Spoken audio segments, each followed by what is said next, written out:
just have to say, thanks for the endorsement, Bill. Took you long enough. Oh, snap!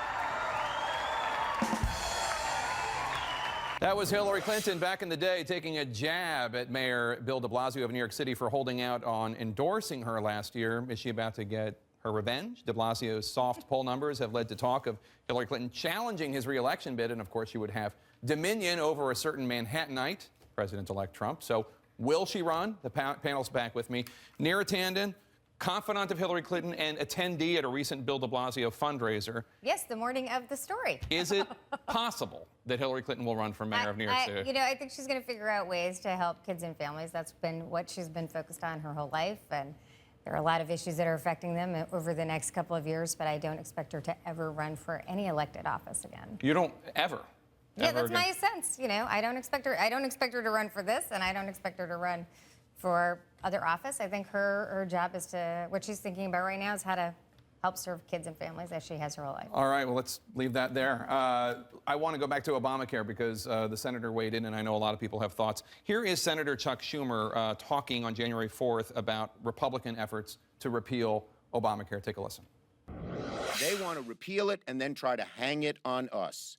Not going to happen. What do you want to see Democrats do if Republicans, or when Republicans, I should say, repeal Obamacare? I mean, continue to fight. I mean, Jake, people in this country, healthcare is the most fundamental thing that they have. Your wealth is your health. And for Republicans, after 60 times of trying to repeal it, for them to not have a replacement in mind at this moment is scandalous. You cannot just throw people out. 30 million people, their lives hang in the balance over this, and that is real. Healthcare is real, and Democrats certainly understand that. It doesn't seem like Republicans do. Alice, there are millions of Americans who now have health insurance because of the Medicaid expansion that was part of Obamacare. Also, there are millions of Americans who can now afford health insurance because of tax subsidies and stipends.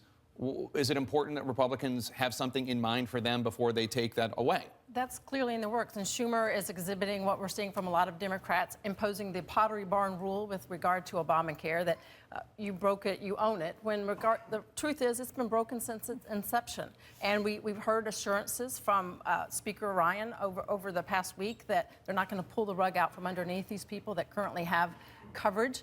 And Vice President-elect Mike Pence said, look, we are going to be promise keepers. This is a promise we made to voters. We were elected based on repealing and replacing Obamacare, and they are committed to doing just that and making it a smooth transition. You're absolutely right. Donald Trump said he would repeal and replace together. In fact, after the election, he said he would repeal and replace together. And there are 5 million people who voted for Donald Trump, at least 5 million, who are receiving health care because of the Affordable Care Act. Because of the stipends or because of the Medicaid expansion? Both. Yeah. And because of the exchanges and because of Medicaid. And those people trusted Donald Trump that they would know what their plan is. They expect the same or better. And right now, what Republicans are saying is, please jump off this cliff, and we'll tell you where the net is on your way down. They are not planning. No. The absolute truth is here, you were right. They should have a plan. And their plan right now is to tell you after the next election. Americans can see through that. 75% of Americans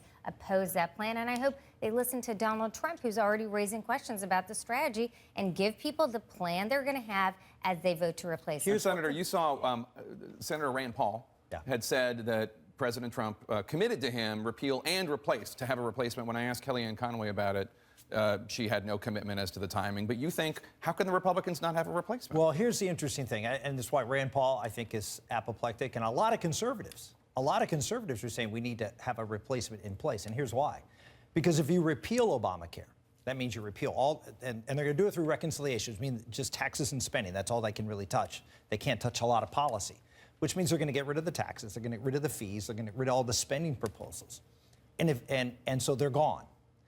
So they're going to have to replace it, which means they're going to have to vote for new taxes, new spending. And conservatives are saying, whoa, whoa, whoa, we're not going to do that. Right. You've got to do it at the same way so it doesn't look like we're a few months before the election. You want the next Obamacare year. taxes. We're going to want some of them. And some of the money that's there from Obamacare is going to have to be used, or at least some version of it. It has to be used to finance a lot of the proposals are being put forward to help subsidize the private insurance programs that are going to be put forward. So there will be a repeal and replace. I don't think that logistically they're going to put up a vote to repeal everything and then have to vote for a tax increase to put a new thing in place. It's just a fascinating story. Nina, Senator Alice, Neera, thank you so much. Appreciate one and all. Happy New Year. Thanks for being here.